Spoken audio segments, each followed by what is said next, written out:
Before we get this video started, I want to apologize for the poor camera quality. I figured since it's the last video of the year that I'm doing as of today, and since New Year's bringing on new changes, I figured one last time I figured I'd break out the old face cam on my laptop like I used to when I first started doing face cam.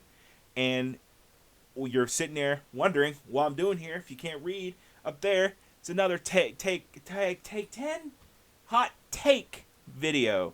The last one of 2019. I asked you guys a couple days ago, hit me with your hot takes, your controversial opinions, and we're just going to get right into them, guys. So let's see what you guys have to say. Rise of Skywalker was the best Star Wars movie out of the new trilogy. The previous two did not successfully set up the third movie. If the Force Awakens and The Last Jedi had been made to cater to the plot points in Rise of Skywalker, then the new trilogy would have been 10 times better. I'm going to be real with all of you watching right now. I have not seen The Last Jedi, nor am I a super Star Wars fan. Like, I like the franchise. I respect the franchise for what it's done. I'm going to turn my brightness down on my phone. I respect what it's done for, cinema in general. But, I'm not one of those people that'll go and argue a million times over about a movie, whether or not it's good or bad. I feel like if it's enjoyable, then it's good. I feel like the movie kind of did its point. And plus, Star Wars is for kids. Primarily the audience is children. Yes, people did grow up with it. Yes, it's near and dear to a lot of people's hearts. But it is still for children. It's made for children. That's why, maybe the plot is not as integral to say something like Marvel, where even though Marvel is for children, I guess it's kind of the same thing. People argue both, like, oh, the plot's not that good, because it's for children. Children are just going to sit there, and if it's, flashy lights and good, good action, children are going to enjoy it. And I feel like, if you don't really look at it in a critical eye, then you're going to enjoy it. But I love seeing how angry people are getting over Star Wars. It fuels me with so much joy seeing people just kill each other over this new trilogy. Oh, it's so much fun. I love seeing it. Kingdom Hearts 3 was an absolute travesty to the series. There was no need for the game to pander and be that terrible. You're damn right. Okay, so kind of a spoiler for, because I am doing a top 10 top games of 2019 list.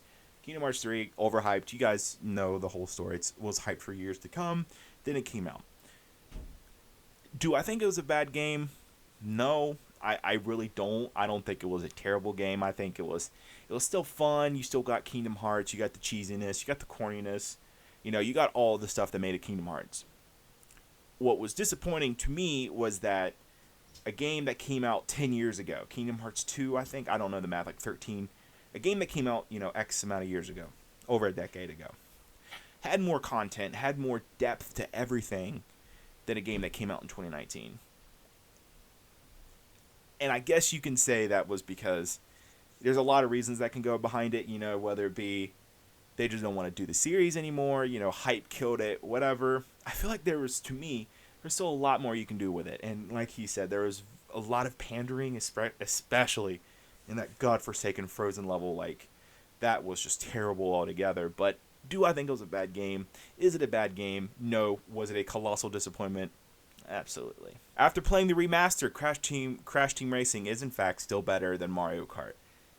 I have got so many replies and so many people commenting because I said Mario Kart was better. And no matter what you say, I'm still dying. I still think Mario Kart is better. And I know someone said in my last video, like, oh, it's a skill-based kart racer. I just need to get good. Yes, Crash Team Racing is more skill-based. But I feel like my argument with that is that which game's more memorable? Which game at the end of the day am I going to want to play over and over again? I'm going to say Mario Kart every time. I don't think CTR is really that memorable. Do I think it's a bad game? Absolutely not. I think it's enjoyable. But I still would rather play Mario Kart. Mario Kart has the more memorable tracks, more memorable, racers. It's just more easier to pick up for more casual players. I just think I'm not calling myself a casual. I just think for a lot of people that's the draw to it. It's just more easier to pick up. And I'm not saying I'm bad at the game. I'm not saying I'm great at the game at CTR, but I just think that overall accessibility makes it more fun. than something like CTR. Nintendo should stop making consoles but continue making games and technological gaming innovations. I think that right now, I think gaming is in a point where I legitimately don't know what else we can do.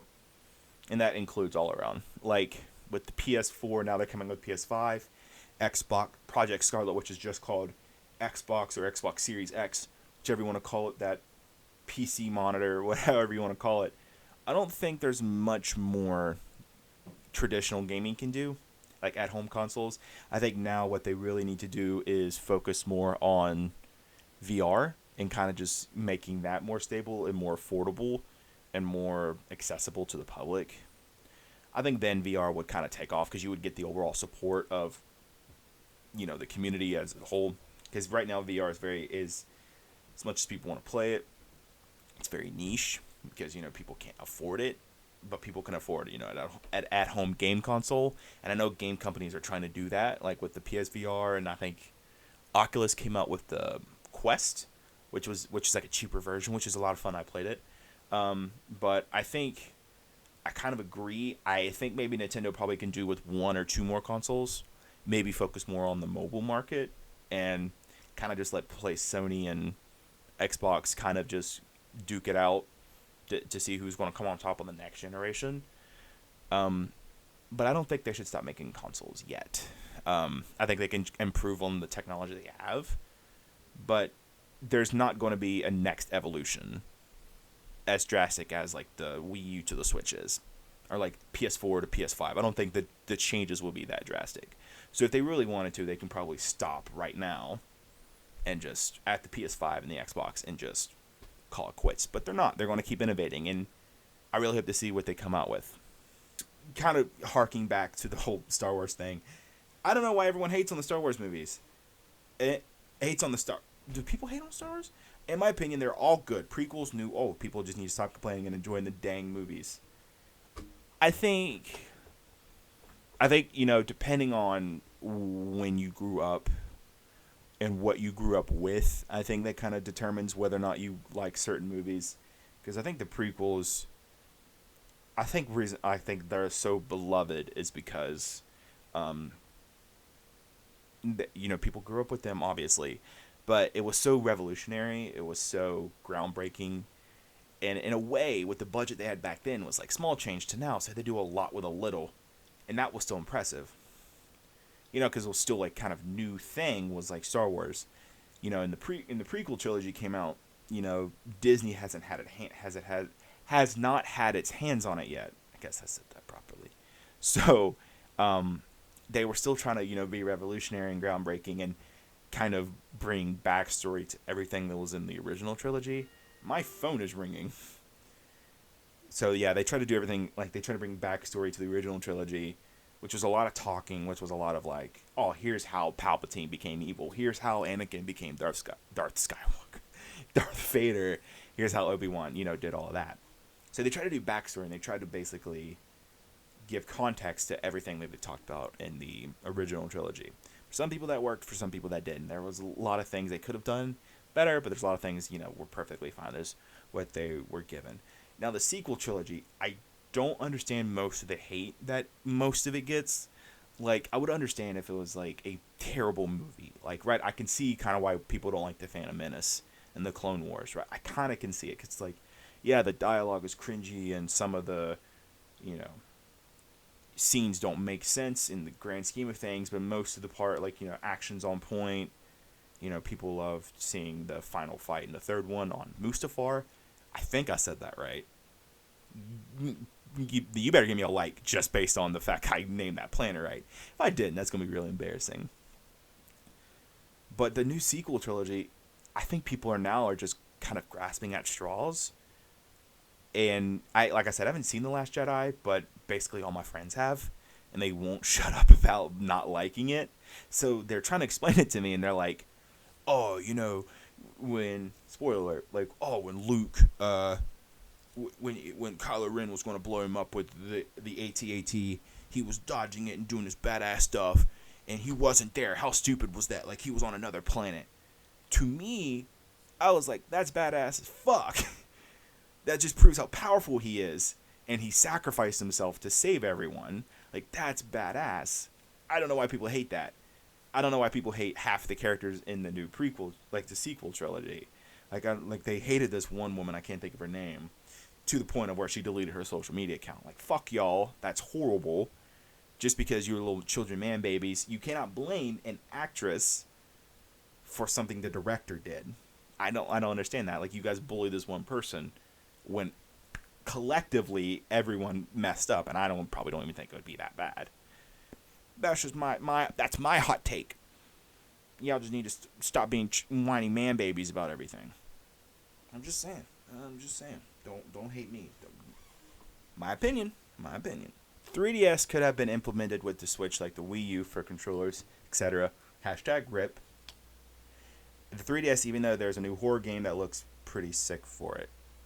It is kind of disappointing that the Switch doesn't have 3DS support like, the Wii U did. It's kind of sad, especially with Ultimate. I thought you could probably do some more with that. But I think now everyone's got a Switch. I think now Nintendo's really going to focus on the Switch really hard. Like, they're going to still make 3DS games, but I think the Switch right now is where their money's at, especially with the Switch Lite that came out. I don't think they're going to worry too much about the 3DS. They're just going to keep pumping stuff out for it, like publishing rights. It's sad because as poorly as the Wii U did commercially, I thought it was a good system. I think it was a good predecessor to the Switch. Like, it had some good games for it, and I think it just came out in a weird time. And Oh my God, Nintendo. There we go. Nintendo seemed to they kind of dropped the ball on it, surprisingly, because a lot of their systems, did really well, especially for the Wii U. Like, the Wii, there was nothing out for it. But what did come out for it, I felt like was really good. But, of course, everything that's out for the Wii U is now out for the Switch. So, there's now no point of owning a Wii U, even though I still have one. I guess you can use it to play Wii games. I mean, there's something. I mean, you can play Wii games on it now. But Just Dance 2020 came out on the Wii. That's something completely different. But yeah, I agree. But guys, that was all the hot takes of 2019. These are some of the ones that I've got. If you guys want to see if you guys want to be in these videos, comment down below. Follow me on Twitter. Follow me on Facebook. Just comment a hot take. If you agree with me, disagree with me, let me know down there below. I want to do more of these. I love doing these kind of videos, just kind of interacting with you guys. And it's a lot of fun. And I like sitting here talking about something I'm passionate about. And again, thank you for 2019. Thank you for being patient. I know I haven't really uploaded that much this year, but I really appreciate you guys. So, that being said, guys, last one for 2019 is AgentBlackieChan, signing off.